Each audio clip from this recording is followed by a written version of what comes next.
I pulled into a way station outside of Amarillo, Texas at 3 a.m., and the officer told me my trailer was 800 pounds heavier than the bill of lading said it should be. I was hauling dry goods, canned food, bottled water, palletized and shrink-wrapped. I loaded it myself in Phoenix 11 hours earlier. I watched them seal the doors. I had the seal number on my paperwork. The seal was still intact when the officer checked it. Nobody had opened those doors, but something inside my trailer weighed 800 pounds more than it did when I left Phoenix. The officer looked at me. I looked at him. He said, "You want to open it up?" I said no. That was the truth. I did not want to open it. But I didn't have a choice. I've been driving over the road for 19 years. I started when I was 25. I've put over 2 million miles on trucks. I've driven in 48 states. I've slept in my cab in rest stops and truck stops and Walmart parking lots and the shoulders of highways in the middle of nowhere. I have seen things in 19 years that would fill 10 of these videos. But what happened that night in Amarillo is the one I think about the most, because it's the one I still can't explain, and because the explanation the police eventually came up with is somehow worse than anything I could have imagined. I need to walk you through the load. I picked it up at a distribution center in Phoenix at 2 p.m. Standard pickup. I backed into the dock. The warehouse crew loaded the pallets with a forklift.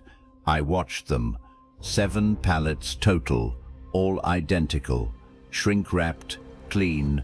They closed the trailer doors and put a bolt seal on. I checked the seal number against my paperwork. It matched. I signed the bill of lading. The load weighed 3,400 pounds, according to the warehouse scale.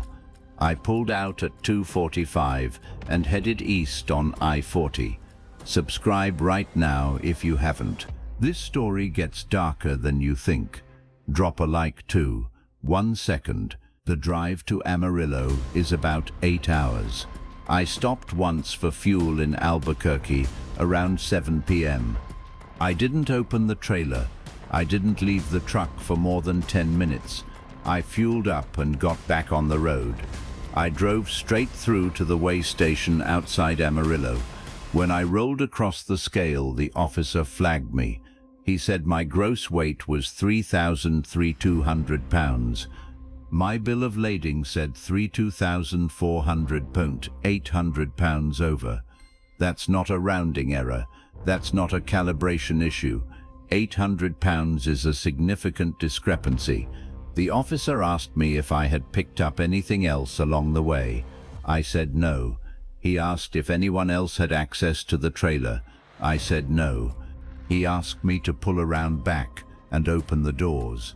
I parked in the inspection area and walked to the back of the trailer. The seal was intact. I broke it and logged the number. I unlatched the doors and swung them open. The 7 pallets were exactly where they had been when I left Phoenix. Shrink-wrapped. Stacked. Nothing out of place. The officer climbed up into the trailer with a flashlight. He walked between the pallets, checking the gaps. He got to the front wall of the trailer and stopped. He pointed his flashlight at the floor behind the last pallet. He said, "Sir, come look at this." I climbed up and walked to where he was standing. Behind the 7th pallet, pressed against the front wall of the trailer, there was a space, maybe 3 feet wide and 4 feet deep. In that space there was a sleeping bag, a backpack, 2-gallon jugs of water, a bag of food, and a bucket. Someone had been inside my trailer for 11 hours, in the dark, in a sealed box moving at 70 miles an hour across the desert. For 11 hours, they had set up a small living space behind the last pallet where they couldn't be seen through the doors. They had brought supplies. They had planned this. This was not someone who climbed in at the last second. This was someone who was inside the trailer before the warehouse crew loaded the pallets, before the doors were sealed, Before I even arrived at the dock, the officer called the police. They came and searched the area. The person was gone. They had somehow exited the trailer between the time I broke the seal and the time the officer climbed inside. A window of maybe 90 seconds when both doors were open and nobody was looking at the back of the truck. They had slipped out and disappeared into the dark behind the way station. The police found footprints in the dirt leading toward the highway. They followed them for about 200 yards before losing them on the asphalt. Nobody was found. The detective who followed up with me 2 days later told me they had seen this before. He said smugglers use commercial trailers to move people across state lines. He said someone at the warehouse in Phoenix was probably in on it. He said the person in my trailer was likely an undocumented immigrant being transported for a fee. He said the pickup point was supposed to be somewhere along my route, but the way station stop forced an early exit. He said I was unknowingly part of a human smuggling operation. I asked him what would have happened if I hadn't been flagged, if my weight had been fine, if I had driven straight to the delivery in Oklahoma City and opened the doors at the dock. He said they would have gotten out at a planned stop before the delivery. I asked, what if there was no planned stop? What if something went wrong? What if the person inside ran out of water or air or panicked? He was quiet for a moment. Then he said it's happened before. He didn't elaborate. He didn't need to. I sat in my cab that night, parked at a truck stop in Amarillo, and I thought about 11 hours of darkness. 11 hours sealed in a metal box in 100-degree heat, with 7 pallets of canned food and no guarantee that the door would ever open. I thought about how quiet they must have been, how still, not just quiet, disciplined. 11 hours without coughing, without shifting, without making a single sound loud enough for me to hear over the engine and the road noise. They heard me though. They heard my radio through the wall. They heard me talking on the phone to my dispatcher somewhere in New Mexico. They heard me singing along to the radio. They were 30 feet behind me for half a day, and I had no idea, and I thought about every other load I've hauled in 19 years. The sealed trailers I picked up at warehouses all over the Southwest, the doors I never opened, the weights I never questioned, the bumps and creaks I wrote off as cargo shifting. I thought about the 2 million miles behind me and how many of those miles I assumed I was alone in the truck. And I wondered how many times I wasn't, how many times someone was back there in the dark, breathing quietly, counting the hours, hoping the door would open at the right place, and hoping they'd still be alive when it did. There is a truck stop off I-65 in southern Alabama that I will never stop at again. I'm not going to name it because the last driver who posted about it online had his tires slashed 2 weeks later in the same parking lot. I'll just call it Lot 7 because that's the row I was parked in when it happened. And what happened in Lot 7 at 1 a.m. on a Wednesday in March of 2024 is the reason I now carry a loaded 12-gauge behind my seat and sleep with my doors locked and my curtains drawn and one eye on the mirrors. I had been driving for 14 hours. I was maxed on my clock. I needed to park and sleep or I was going to get flagged by the ELD. I pulled into this truck stop around midnight. The lot was mostly full. I found a spot in the back row, row 7, farthest from the building, farthest from the lights. I didn't love the location, but I didn't have a choice. I shut the engine off. I closed the curtains in the cab. I climbed into the sleeper berth and set my alarm for 7 a.m. I was asleep in maybe 5 minutes. If you've ever been to a truck stop late at night, you need to hear the rest of this. Drop a comment if you're a trucker watching this. I know you're out there. Let's keep going. I woke up at 1:12 a.m. to the sound of someone trying to open my passenger door. Not knocking, trying the handle. I lay still in the sleeper and listened. The handle went down and came back up. Then again. Then a third time. Slow, deliberate, testing. I reached for my phone. No service. I reached for the CB radio and turned the volume down before keying up. I whispered into the mic. I said, "Someone is trying my passenger door in lot row 7. Anybody copy?" Silence. Either nobody was on channel 19 or nobody was awake. The handle stopped. I waited. 30 seconds. A minute. Then I heard footsteps moving around the front of the truck to the driver's side. The driver's side handle went down. Locked. It went down again. Locked. Then nothing. Whoever it was had moved on, or so I thought. About 10 minutes later, I heard the passenger side handle again. The same slow, methodical test. Down, up, down, up. I was sitting up now in the sleeper with my hand on the curtain. My heart was going. I pulled the curtain back just enough to look through the gap. The parking lot was dark. The nearest light was 100 yards away near the fuel island. I could see the outline of my mirrors and beyond them the shapes of other trucks. I couldn't see anyone at the door, but I could hear the handle moving. Someone was standing directly below my window, out of my line of sight, and working the handle. Then I heard a sound that made my blood go cold. A scraping sound, metal on metal, like someone sliding a thin piece of metal between the door and the frame. They were trying to Slim Jim my door, the same way you'd break into a car. I hit the air horn, full blast. The sound shattered the silence of the entire truck stop. The scraping stopped. I heard footsteps, fast, running. I turned on my headlights. The beam lit up the parking lot in front of me. I caught a glimpse of someone running between two trucks in the row ahead. Dark clothes, hood up.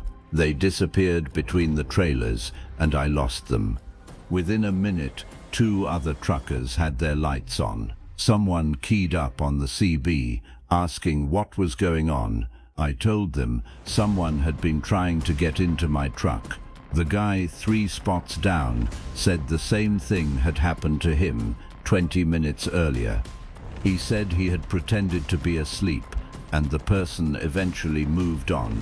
A third driver chimed in and said he had seen a figure walking between trucks in row 7 about an hour before any of this started. Not walking to a truck, walking between them, checking them like they were shopping. Nobody slept the rest of that night. 5 of us in row 7 kept our engines running and our lights on until dawn. We stayed on the CB, talking to each other in low voices, comparing notes. The driver 3 spots down said the person had tried his door at 12:40. That was 30 minutes before they tried mine. The driver who saw the figure walking between trucks said it was around midnight, which means whoever this was had spent over an hour in row 7, moving from truck to truck, testing each door, taking their time, patient the way a predator is patient, not rushing, not panicking, just working the row systematically, 1 door at a time, like they had done it before, like they knew that out of 15 trucks in a row, at least 1 would be unlocked. And they had all night to find it. In the morning, we went inside and asked the cashier about security cameras in the lot. She said there were cameras, but they only covered the fuel islands and the building entrance. The back rows had no coverage. She said they had complaints before. She said management was aware. She said it with a tone that made it clear nothing was going to change. No additional cameras, no security patrol, no lighting upgrades, nothing. Because the back rows don't generate revenue. The fuel island does. The store does. Row 7 is just a place where trucks park for free, and whatever happens back there isn't the company's problem. I looked at the other drivers. We all knew. This truck stop had a problem. The back rows were hunting grounds. Someone or multiple someones were prowling the lot at night, testing doors, looking for the one trucker who forgot to lock up, looking for the one guy sleeping too deep to hear the handle. And based on the cashier's tone, it had been happening for a long time. Months, maybe years. I pulled out of that lot at 6 a.m. and I have not been back. I know drivers who have. Some of them have stories worse than mine. Stories about waking up with their door open and cold air on their face. Stories about missing wallets and phones and GPS units. Stories about personal items being moved inside the cab while they slept, like someone had climbed in and gone through their things and climbed back out without waking them. One guy told me he woke up and someone was inside his cab, standing between the seats, looking down at him in the sleeper. Not moving, not reaching for anything, just standing there in the dark, 2 feet from his face, looking at him. He grabbed a hammer from under his mattress, and the person bolted out the passenger door, which was hanging open. He said it was a woman. That detail stuck with me, not because it changes anything, because it means there's more than one person working that lot, and it means they're not all the same.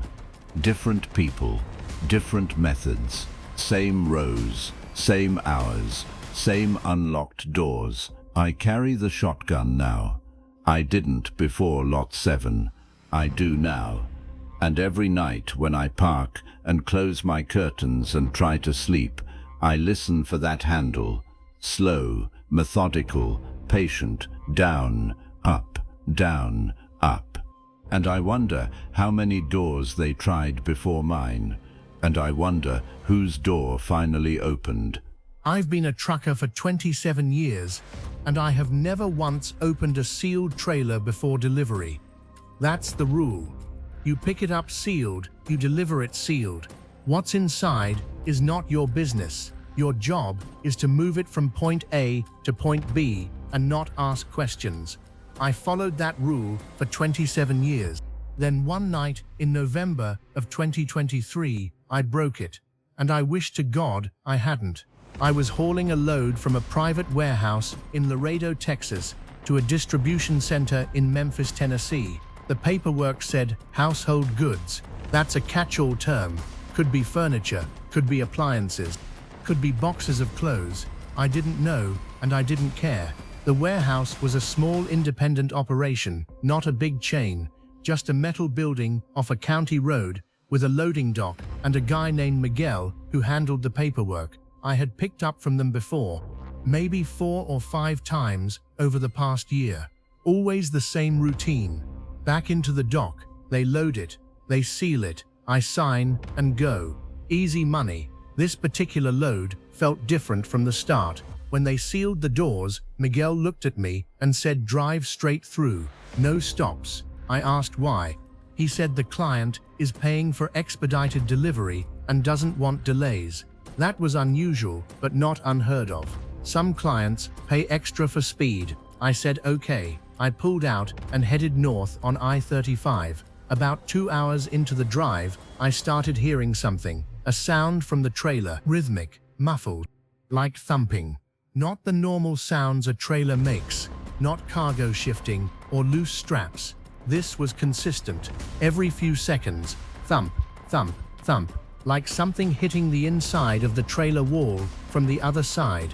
I pulled over on the shoulder and got out. I walked to the side of the trailer and pressed my ear against the metal. The thumping stopped. Silence. I stood there for maybe a minute. Nothing. I told myself it was a loose pallet. The shrink wrap had come undone, and something was rocking with the motion of the truck. I got back in and kept driving.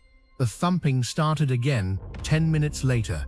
Louder this time, faster. Not like cargo settling, like someone banging. I pulled over again. This time, I went to the back doors. I stood there with my hand on the latch and I listened. Silence again.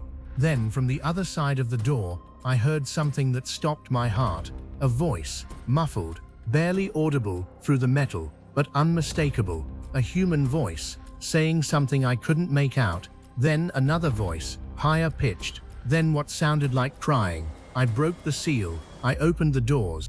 The trailer was full of boxes stacked on pallets, just like any other load. But behind the boxes in the front of the trailer, there were people. I couldn't see them at first. I climbed in and moved past the first row of pallets. Behind them, in a space about 8 feet wide and 6 feet deep, there were 11 people. Men, women, 2 children, sitting on the floor of the trailer in the dark. Some of them were crying, some of them were silent. One of the children looked at me and didn't say anything. She just looked at me with eyes that were too old for her face. The air in that space was thick and hot. It smelled like sweat and urine and fear. They had been in there for hours, in the dark, in a sealed metal box with no ventilation. The temperature inside must have been over 90 degrees. One of the women was holding a baby. The baby wasn't crying, it was limp. I couldn't tell if it was asleep or something worse. I called 911. I gave them my location. I opened both trailer doors as wide as they would go, and I told everyone to come out. Some of them did. Some of them were too weak to stand. The woman with the baby wouldn't move. She just sat there, holding the baby and rocking.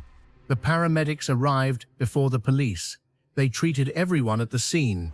The baby was alive, but severely dehydrated. 2 of the adults were taken to the hospital. The police arrived and took my statement. I told them everything. The warehouse in Laredo, Miguel, the paperwork that said household goods, the instruction to drive straight through with no stops. They kept me on the side of that highway for 6 hours.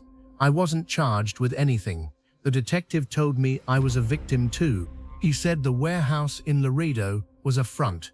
He said Miguel had been under investigation for months. He said I was the 3rd driver they had used that year. The other 2 had delivered their loads without knowing what was inside. Nobody opened the doors. Nobody heard the thumping.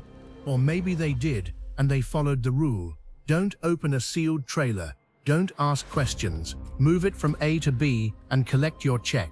Miguel was arrested 3 weeks later. The warehouse was shut down. I found out later that they had been operating for over 2 years, dozens of loads, dozens of drivers, all of them carrying the same thing and none of them knowing it. Or at least that's what the police want to believe. I wonder sometimes about the other drivers, the ones who picked up sealed trailers from that warehouse and drove straight through to the delivery without stopping, without questioning the weight, without hearing the thumps. I wonder if they really didn't hear anything, or if they heard it and turned the radio up, because following the rule is easier than asking a question you don't want the answer to. I think about those other 2 loads every single day.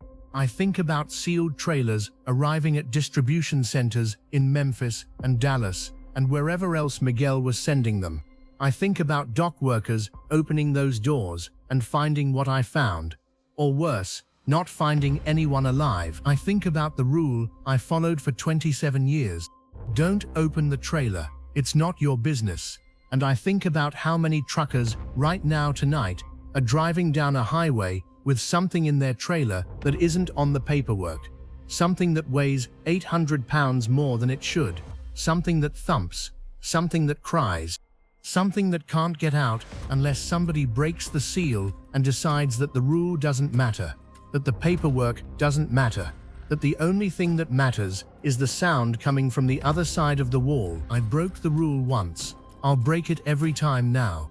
Because I looked into that little girl's eyes and I understood something. The rule isn't there to protect me. It's there to protect the people who put her in that box, and I will never protect those people again. Those were 3 true stories from truck drivers who discovered that the road is hiding things most people will never see. If you made it to the end, tell me which one hit you the hardest. Drop it in the comments. If you're a trucker and you've experienced something on the road that still keeps you up, leave your story below. The most disturbing ones get featured in future videos. Subscribe if you haven't. New stories every week. Share this with anyone who drives for a living. They'll understand. Stay safe out there. Lock your doors, check your weight, and if you ever hear something thumping from inside a sealed trailer, do not follow the rule. Open the door.